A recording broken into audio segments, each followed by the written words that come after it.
اور جب وہ اپنی جوانی کو پہنچے تو ہم نے ان کو دانائی اور علم عطا کیا، اور نیکوکاروں کو ہم اسی طرح بدلہ دیا کرتے ہیں۔ اور جس عورت کے گھر میں وہ رہتے تھے اس نے ان کو اپنی طرف مائل کرنا چاہا اور دروازے بند کر کے کہنے لگی، یوسف جلدی آؤ۔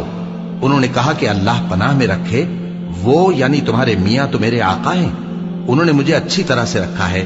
میں ایسا ظلم نہیں کر سکتا، بے شک ظالم لوگ فلاح نہیں پائیں گے۔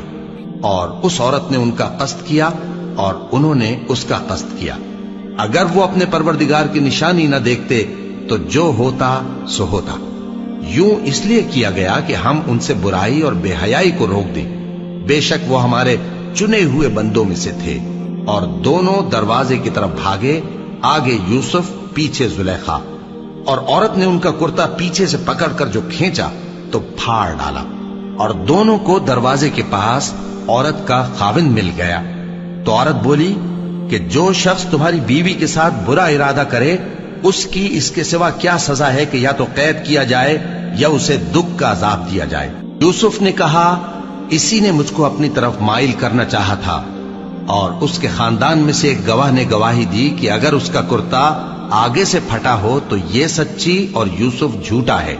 اور اگر کرتا پیچھے سے پھٹا ہو تو یہ جھوٹی اور وہ سچا ہے۔ سو جب اس کا کرتا دیکھا تو پیچھے سے پھٹا تھا،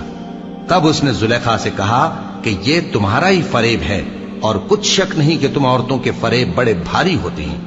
یوسف اس بات کا خیال نہ کر، اور زلیخا تو اپنے گناہ کی بخشش مانگ، بے شک خطا تیری ہی ہے۔ اور شہر میں عورتیں گفتگویں کرنے لگیں کہ عزیز کی بیوی اپنے غلام کو اپنی طرف مائل کرنا چاہتی ہے اور اس کی محبت اس کے دل میں گھر کر گئی ہے،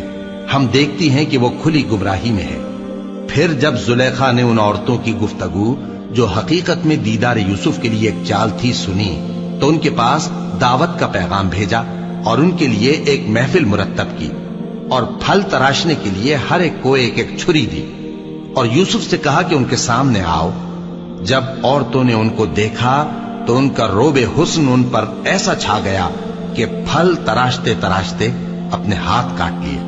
اور بے ساختہ بول اٹھی کہ اللہ پاک ہے، یہ آدمی نہیں، یہ تو کوئی بزرگ فرشتہ ہے۔ زلیخا نے کہا، تو یہ وہی ہے جس کے بارے میں تم مجھے تانے دیتی تھیں، اور بے شک میں نے اس کو اپنی طرف مائل کرنا چاہا مگر یہ بچا رہا، اور اگر یہ وہ کام نہ کرے گا جو میں اسے کہتی ہوں تو قید کر دیا جائے گا اور ذلیل ہوگا۔ یوسف نے دعا کی کہ پروردگار، جس کام کی طرف یہ مجھے بلاتی ہیں اس کی نسبت مجھے قید پسند ہے، اور اگر تو مجھ سے ان کے فریب کو نہ ہٹائے گا تو میں ان کی طرف مائل ہو جاؤں گا اور نادانوں میں سے ہو جاؤں گا۔ پس ان کے رب نے ان کی دعا قبول کر لی اور ان سے عورتوں کا داؤں ٹال دیا، بے شک وہی تو سننے والا ہے، جاننے والا ہے۔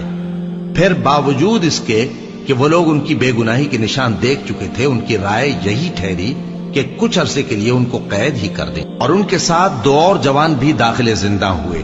ایک نے ان میں سے کہا کہ میں نے خواب دیکھا ہے، دیکھتا کیا ہوں کہ شراب کے لیے انگور نچوڑ رہا ہوں۔ دوسرے نے کہا کہ میں نے بھی خواب دیکھا ہے، میں یہ دیکھتا ہوں کہ اپنے سر پر روٹیاں اٹھائے ہوئے ہوں اور پرندے ان میں سے کھا رہے ہیں، تو ہمیں ان کی تعبیر بتا دیجئے کہ ہم تمہیں نیکوکار دیکھتے ہیں۔